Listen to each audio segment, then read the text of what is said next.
listeners are, what your base is, but just to give any of you guys out there that are pitchers some hope, for what it's worth. I was the slowest throwing pitcher on every team I played on through my whole career. I was the slowest throwing pitcher in high school.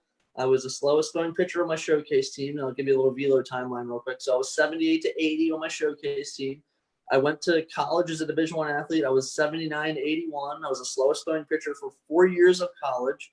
I went on to go play pro ball. My first year in pro ball was 83 to 85. I was the slowest throwing pitcher on that team. And then when I got signed by San Diego, I was 84 to 86. I was the slowest throwing pitcher for the first year. And I was the slowest throwing pitcher in AA on that team. And everybody in the bullpen in AA threw over 95. So just putting that out there, hopefully that gives somebody like, well, damn, well, maybe I can I can make something happen, Keep me loose. And for what it's worth, that's literally the vision. My vision wasn't to throw a slug, but my vision was to be right there with everyone else because I was that good at pitching. That's what my goal was in life, and that's what I was able to do. So, if you guys are really passionate about it, and maybe you're not going to be that 97 mile an hour guy, then for good sake, get more skill. Understand there's other ways to do it. There's other ways up the mountain. So. Well, it's kind of cool though, because if you think about some of those pitchers now, not Nolan Ryan, because he was still throwing 100 miles per hour in his 40s.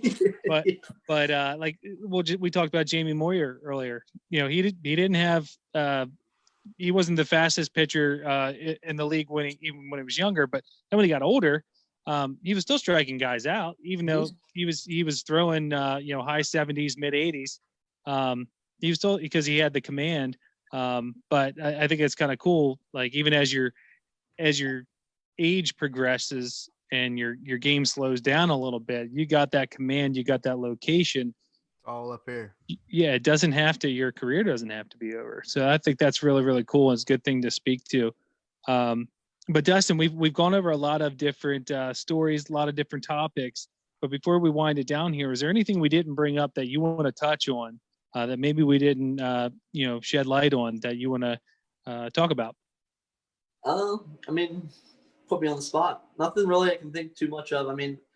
Again, I think you guys I think you all found me on social media, so you probably, maybe a lot of what I said resonated with you guys and the message I was putting out, and that kind of hits me in the heart, makes me feel good, because I feel like, my goal isn't to change the world. I'm not going to change the industry with the way that I think, but the goal is just to help more guys just see more about themselves and maybe see that they could be better with what they have, and just have more fun in the game. Nobody wants to go out there and lose. That's not fun, especially when you're en route to trying to do things more intensely. So, I kind of in a roundabout way kind of keep leading back to the same type of message. But, I just, at the end of the day, I just hope more pitchers and more baseball players and coaches can see that, we're trying to get more out of the guys, what they have in the present. And, no, I think you're right. We hit on a lot of stuff. We did kind of keep it all pretty cohesive. So, no, I think it's pretty good. And for what it's worth, any coaches out there, that are listening,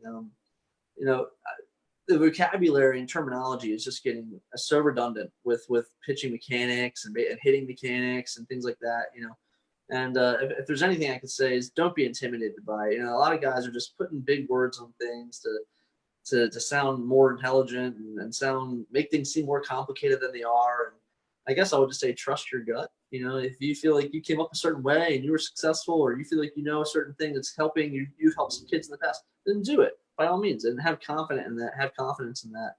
There's so many things out there going on that people are just trying to really make happen. And I would say just believe in the game and really have fun with it. And what works for you, hopefully will work for you guys.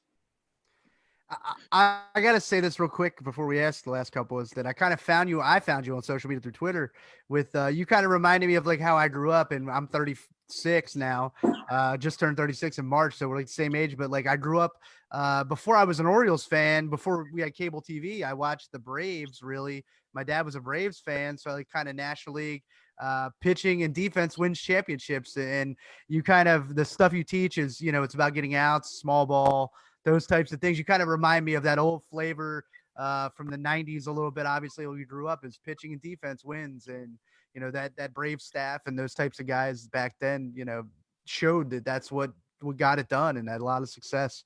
And I just had to say that because that's what drew me to you, honestly. And I love it. And what you're saying tonight's great for honestly, I think 90% of the people you're talking to them. It's the 10% that find fall into that 90 something plus that, are 6'5" and 220 pounds at 16, 17, 18 years old. And the majority aren't that way. So if what would be some of your goals that you'd like to accomplish over the next 3 to 5 years?